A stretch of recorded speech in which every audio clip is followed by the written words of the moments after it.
వాస్తవంగా వీళ్ళేం లెక్కేస్తున్నారంటే దాన్ని ఇక 41.5కి మించి వాళ్ళు కట్టరు, ముందు అది కట్టేసేస్తే దాంతో రకరకాలు ఇప్పుడు బనకచర్లకి నీళ్ళు ఫండింగ్ అనినో, లేకపోతే కనుక ఇప్పుడు ఆ గోదావరిలో పైన కట్టిన 2 ఎత్తిపోతలు కట్టారు కదా, వాటిట్లలోకి నీళ్లు పంప్ చేసేద్దాంలే ముందు అని సర్దుకుంటున్నారు వీళ్ళు.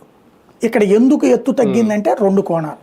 ఒకటి 45.5 అడుగులు ఎత్తు కనుక కడితే ఇప్పుడు ఇక్కడ మనం మీటర్స్ అనాలేమో, ఇక్కడ అడుగులకే వస్తుంది అనుకుంటా, అడుగులకే వస్తుంది, 45.5 అడుగులే వస్తుంది. మీటర్లు అంటే 145 150 అట్లాగే వెళ్తుంది కదా బేసిక్గా.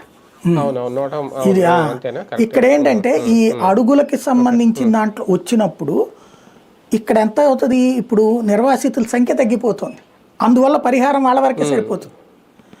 మొత్తం 50 లక్షల మందిని చేయాలనుకున్న చోటన ఇప్పుడు ఓ 10 లక్షల మందితో సరిపోతుంది. అప్పుడు 50,000 మందిని చేయాలనుకుంది, 50,000 మంది అనుకున్న చోట ఇప్పుడు 10,000 మంది 15,000 మందిని చేస్తే సరిపోతుంది.